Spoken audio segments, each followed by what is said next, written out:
பருவம் மலையில் வந்தால் ஏகம் சொர்க்க சிந்தனை இதழை வருடும் பனியின் காற்று கம்பன் செய்த வர்ணனை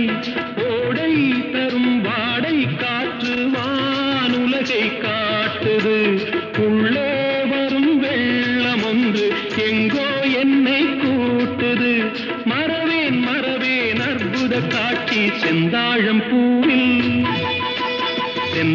பூவில் வந்தாடும் தென்றல் என் மீது மோதுதம்மா உவாசம் மேடை போடுதம்மா பெண் போலே ஜாடை பேசுதம்மா